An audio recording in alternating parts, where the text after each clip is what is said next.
राम राजा coaching classes में आप सभी लोगों का स्वागत है। कल हमने आपको त्रिमुनि के बारे में बताया था। त्रिमुनि कौन कौन से हमारे त्रिमुनि हैं? अपने पाणिनि, कात्यायन और पतंजलि। जो पाणिनि हैं उन्होंने कौन सा ग्रंथ लिखा? शब्द अनुशासनम। ठीक है, शब्द अनुशासन लिखा। शब्द अनुशासन में 8 अध्याय हैं। ठीक है, 8 अध्याय हैं। प्रत्येक अध्याय में 4-4 पाद हैं। ठीक है, इस प्रकार हमने देखा कि उनके वो क्या थे? वे थे सूत्रकार। उन्होंने जो भी लिखा वो सूत्र के रूप में लिखा, इसलिए उन्हें सूत्रकार, शैलीकार भी कहा जाता है। जो अपने कात्यायन बलरुचि हैं उन्होंने क्या लिखे? वार्तिक लिखे, इसलिए उन्हें वार्तिककार भी कहा जाता। और उन्होंने व्याकरण के साथ साथ महाभाष्य भी लिखे और महाकाव्यकार भी है ये। उन्होंने जो हमारे पाणिनि थे उन्होंने लिखा पाताल विजयम, और जो कात्यायन हो उन्होंने लिखा स्वर्गारोहण। ठीक है, यहाँ तक हमने कल आपको बताया था। और पतंजलि है उन्होंने कौन सी पुस्तक है उनकी? महाभाष्य। और महाभाष्य में उन्होंने 84 अहनिक में लिखा है। 84 दिन में इसे पढ़ा जा सकता। दूसरा पुस्तक थी उनकी योग सूत्रम। ठीक है, ये हमने आपको कल बताया था। और भर्तहरि है, वो कौन है? हमारे काव्यकार। उन्होंने भर्तहरि किसके लिए प्रसिद्ध हैं? नीति शतकम के लिए। उन्होंने शतक त्रय लिखा है, नीति शतकम, श्रृंगार शतकम और वैराग्य शतकम। अब इसमें आता कि वाक्यपदीयम कौन है? व्याकरण की दार्शनिक व्याख्या करना वाक्यपदीयम कहलाते हैं। वामन और जयादित्य ने क्या लिखा? इनकी पुस्तक का नाम था काशी का वृत्ति। ठीक है, जो पाणिनि की अष्टाध्यायी है उसके ऊपर एक टीका लिखी। जो कठिन शब्द हो उनको सरल शब्दों में पढ़ना ही टीका कहलाती है। अब आते अपने भट्टोजी दीक्षित। भट्टोजी दीक्षित कौन है? हमारे वरदराज के गुरुजी हैं। ठीक है, ये क्या है? हम उनको सीधा सा गुरुजी पढ़ते हैं। भट्टोजी दीक्षित गुरुजी वृत्तिकार हैं ये। ठीक है, कौन है ये? वृत्तिकार। और इनके शिष्य का नाम क्या है? वरदराज। इन्होंने जो भट्टोजी दीक्षित है उन्होंने लिखा व्याकरण सिद्धांत कौमुदी। क्या लिखा? व्याकरण सिद्धांत कौमुदी। और जो हमारे वरदराज हैं उनके शिष्य उन्होंने लिखी लघु सिद्धांत कौमुदी। परीक्षा में आ जाते तो हम कंफ्यूज हो जाते कि व्याकरण सिद्धांत कौमुदी किसने लिखी? लघु सिद्धांत कौमुदी। तो व्याकरण, पूरी व्याकरण को सिद्धांत कौमुदी के रूप में लिखा है किन्होंने? भट्टोजी दीक्षित गुरुजी ने। और जो लघु होता है वो शिष्य करते, छोटे करते। तो लघु सिद्धांत कौमुदी लिखी वरदराज ने और व्याकरण सिद्धांत कौमुदी लिखा है हमारे भट्टोजी दीक्षित ने। ठीक है, तो यहाँ तक हमने त्रिमुनि के बारे में आपको बताया। अब आता हमारा संज्ञा प्रकरण। ठीक है, संज्ञा प्रकरण सूत्र क्या है? संज्ञा प्रकरण सूत्र में अभी देखा आपने कि महेश्वर सूत्र, इनके स्वर, व्यंजन और कुल वर्ण, जो महेश्वर सूत्र होते उनमें जो स्वर हैं वो कितने हैं? हमारे 9। और उनके जो व्यंजन हैं वो कितने हैं? 33। इनमें महेश्वर सूत्र में कुल वर्ण कितने थे? हमारे 42। ठीक है, और पाणिनि शिक्षा में कितने वर्ण हैं? पाणिनि शिक्षा में 21 या 22 तो स्वर हैं, और इसमें जो व्यंजन है वो कितने हैं? 42 है। कुल वर्ण कितने हैं? 63 या 64। इसमें 21 का पहाड़ा पढ़ देना हमें तो याद बना रहेगा। ठीक है, अब आता अपना हल्यंतम क्या है? उपदेशे अंतम हलित स्यात्। ठीक है, जो अंतिम वर्ण हो, व्यंजन हो, हलंत हो, उसे हम क्या कहते हैं? हल्यंतम कहते हैं। ठीक है, ये क्या है? हलंतम। आदर्शनम लोपः। आदर्शनम लोपः का मतलब है जो आया हो लेकिन फिर कैसा हो? वो चला गया हो। ठीक है, अनुपस्थित तो वो माना जाता है जो बिल्कुल ही दिखाई ना दिया हो। आदर्शनम मीन्स होता कि जो हमें आदर्शनम का यदि प्रश्न में आ जाए, परीक्षा में आ जाए कि इसका मतलब क्या होता, तो इसका मतलब होता ना सुनाई देना। आदर्शन का तात्पर्य है ना सुनाई देना। यह सूत्र लोप संज्ञा कर देता है, उसकी बिल्कुल से उस वर्ण को हटा ही देता है। इत संज्ञक वर्ण क्या करता? इत संज्ञक वर्ण वो कहलाते जो हमारे अंतिम वर्ण हो, हलंत हो और व्यंजन युक्त हो, वो तो कहते हैं हमारे इत संज्ञा। इत संज्ञा हलंतम से क्या होता? उसका नाम रखता। लेकिन आदर्शम लोप सूत्र से उस वर्ण का पूर्णतः लोप हो जाता। अभी हम संधि समास पढ़ेंगे तो उसमें आदर्शनम लोपा है, हलंतम स्यात्, इन सब सूत्रों का प्रयोग होगा। अब आता हमारा सूत्राणि कति विधानि। सूत्र कितने प्रकार के होते? तो सूत्र हमारे 60 विधानि। कितने प्रकार के होते? 6 प्रकार के। कौन कौन से? संज्ञा, परिभाषा, अतिशेष, अधिकार, विधि और नियम सूत्र। ठीक है, कितने होते सूत्र? कितने प्रकार के होते? 6 प्रकार के। इन सूत्रों में हमें संज्ञा और विधि सूत्र ही पढ़ना है। कौन कौन से पढ़ना? संज्ञा और विधि सूत्र ही हम ज़्यादा इसमें प्रयोग में देखते हैं। फिर आता कि संज्ञा सूत्र क्या है? संज्ञा का मतलब होता है किसी भी चीज़ का नाम, ठीक है, चाहे वो वस्तु हो, स्थान हो, प्राणी हो, किसी भी चीज़ का नाम होना संज्ञा ही कहलाता है। जैसे लिखा आदेंग गुणः, ठीक है, क्या लिखा? आदेंग गुणः और आद गुणः। आदेंग गुणः क्या है? ये हमारा संज्ञा सूत्र है, ठीक है। आदेंग गुणः क्या है? संज्ञा सूत्र। ये किसका नाम रखता है? ये हमारी गुण संधि का नाम रखता है, ठीक है। किसका रखता है? गुण संधि का। और विधि सूत्र, विधि सूत्र हमें ये कह बताता कि आ और ई मिल करके क्या बनाएंगे? ए बनाएंगे, ठीक है। आ और ई मिल करके ए बनाएंगे। आ और बड़ी ई क्या बनाएंगे? ओ बनाएंगे। छोटा आ और ऊ क्या मिलके बनाएंगे? ये हमारे ओ बना देंगे, ठीक है। क्या बनाएंगे? ओ। जिसमें नाम रखा जाए वो है हमारा आदेंग, आदेंग गुणा, और आद गुणा वो है जिसमें प्लस प्लस करके अन्य चीजें मिश्रित बनाई जाए, वो क्या कहलाती? वो कहलाती हमारी आद गुणा, ठीक है। तो इसमें आद गुणा जो गुण संधि है उसका जो सूत्र है वो आदेंग गुणा हो। इसमें हम ये समझ जाते यदि ऊपर एक मात्रा है तो वो कौन सी संधि है? गुण संधि है। अब गुण संधि के वर्ण कौन कौन से हैं? तो कौन कौन से हैं? आ, ए, ओ, ठीक है। कौन कौन से हैं? कितने वर्ण हैं? 3 वर्ण है, आ, ए, ओ। अब आता अपना वृद्धि, वृद्धि संधि की क्या सूत्र है? वृद्धि राचई। वृद्धि राचई में हमें बिल्कुल समझ लेना है कि जहाँ 2 मात्राएं हो वो काय का सूत्र है? वो है हमारा काय का? संज्ञा सूत्र, ठीक है। क्या है? संज्ञा सूत्र। जहाँ एक मात्रा हो वो काय का है? आदेंग गुणा, गुण संधि का। जहाँ 2 मात्राएं हो वो काय का है? वृद्धि संधि का। वृद्धि संधि के कितने वर्ण हैं? वृद्धि संधि के हमारे 3 वर्ण हैं, आ, आए और औ। तस्य लोपः, तस्य लोपः यह लोप का विधि सूत्र है। यह बिल्कुल से उस शब्द को क्या कर देता? बिल्कुल से हटा देता। क्या कर देता? हटा देता। सभी 6 प्रकार के इस संज्ञक सूत्रों के वर्णों का लोप तस्य लोप ही करेगा, ठीक है। जो संज्ञा सूत्र हैं अपने ये 6, इनमें जो अंतिम वर्ण आएगा वो कैसा होगा? उस वर्ण का बिल्कुल लोप ही हो जाएगा। कौन से सूत्र से होगा? तस्य लोप से। प्रत्याहार सूत्रम क्या है? प्रत्याहार सूत्र है हमारा क्या? आदिरंतेन, आदिरंतेन संहिता। आदि माने क्या होता? प्रथम। अंतम माने होता अंत में, और संहिता माने होता साथ में, ठीक है। क्या होता?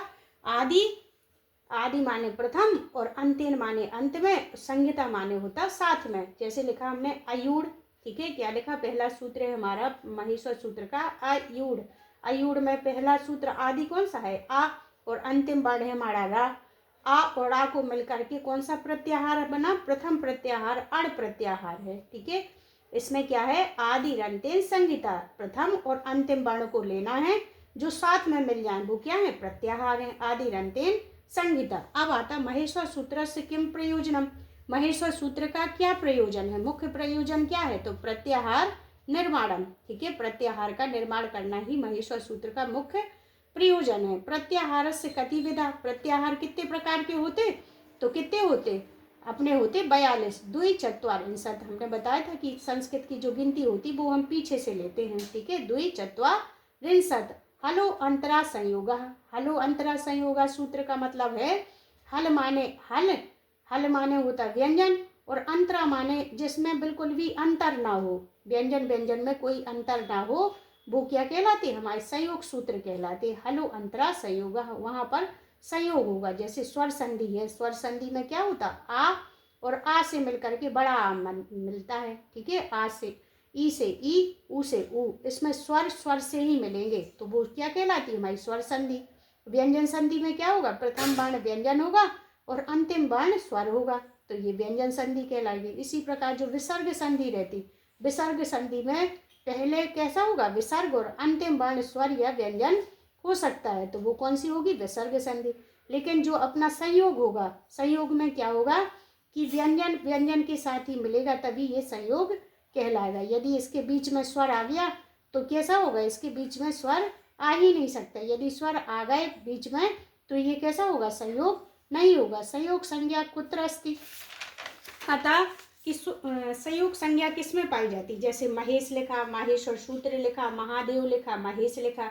तो अभी हमने संयोग संज्ञा में पढ़ा कि संयुक्त संज्ञा वहीं होगी जहाँ पर व्यंजन व्यंजन आपस में मिलते हैं, ठीक है। यदि इनके बीच में कोई स्वर आ गया तो ये कैसा होगा, ये संयुक्त संज्ञा नहीं होगी। उसमें तो क्या आ जाएगी, व्यंजन, कोई भी संधि आ जाएगी, स्वर व्यंजन या विसर्ग कोई भी संधि का प्रयोग होगा। जैसे महेश लिखा, महेश का वर्ण विच्छेद किया हमने तो माँ प्लस आ, हा, ए, सा और आ, ठीक है। महेश का, जैसे हम महादेव का करें, किसका किया हमने, महादेव का, महादेव का वर्ण विच्छेद करेंगे तो माँ प्लस आ प्लस हा, ठीक है, प्लस आ प्लस दा प्लस ए, फिर क्या बना हमारा, वा धन आ, ठीक है। तो इसमें क्या है, ये व्यंजन, ये स्वर और व्यंजन, व्यंजन और स्वर, स्वर और व्यंजन। इसमें क्या है अपना, व्यंजन और स्वर, स्वर और व्यंजन, व्यंजन और स्वर। तो ये क्या है, संधि के रूप में लिखे गए। अब हमने महेश किसका किया हमने, महेश्वर, महेश्वर माँ प्लस आ, हा प्लस ए, सा और वा, आ और रा, रा कैसे मिलकर बना, आ से।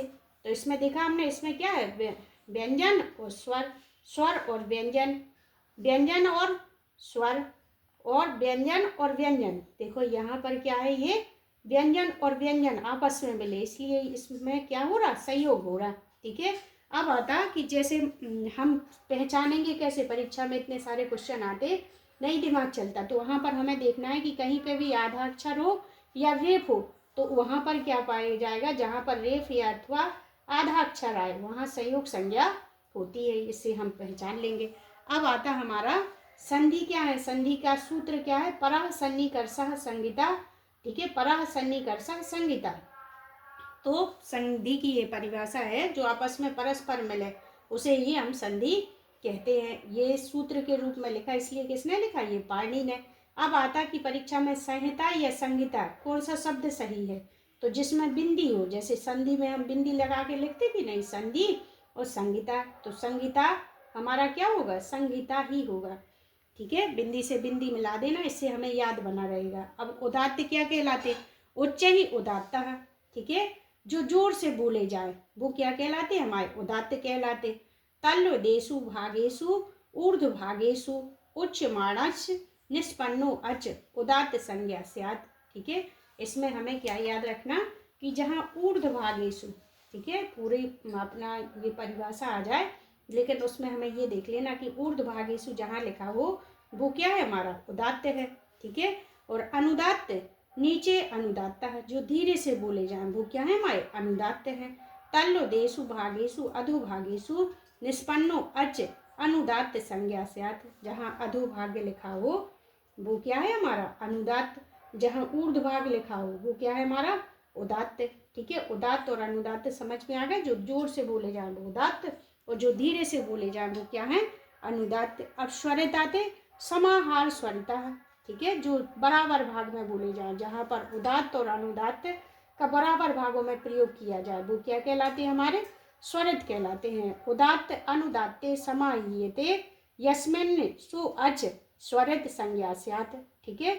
समाह्यते, जहाँ पर हमें ये शब्द मिल जाए समाह्यते, वहाँ पर क्या है, ये स्वरित है, ठीक है। उपदेशे नास्ति, उपदेश, उपदेश का मतलब है कि जहाँ पर कोई हलंत युक्त वर्ण हो, ठीक है, हलंत युक्त वर्ण का प्रयोग किया जाए वही हमारे उपदेश कहलाते हैं।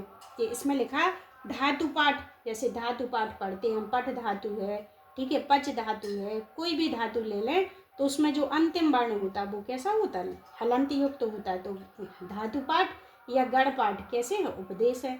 आदेशे आगमनस्य चा, आदेश क्या कहलाता है, जब हम किसी को आदेश देते, जैसे हम कहीं पे गए और बस में बैठे और किसी से कह दें कि भैया तुम उठ जाओ हम बैठ जाएं, तो कोई नहीं हमें बैठाएगा, ठीक है, वो बिल्कुल कैसा लगेगा, हमें शत्रुवत लगेगा जो हमें आदेश देता, ठीक है। तो ये कैसे होते, आदेश होते शत्रुवत, शत्रुवत, वत में ता है वो कैसा है, हलंत युक्त, ठीक है। इसमें ई का या हो जाता है, क्या बदल जाता है, ई का या।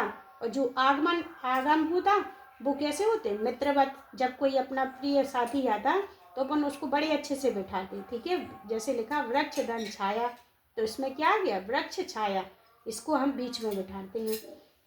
अब आता लिंगानुशासनम, लिंगानुशासन है, इसमें जैसे महेश्वर सूत्र हो गए, महेश्वर सूत्र का प्रथम सूत्र है अण, ठीक है। तो इसमें जो अंतिम वर्ण है वो कैसा है, णा, हलंत युक्त है। प्रत्यय हो गया, जैसे तुमुन है, तुमुन में ना कैसा है, हलंत युक्त। ये भी कैसे हमारे उपदेश हैं, कौन से हैं, उपदेश।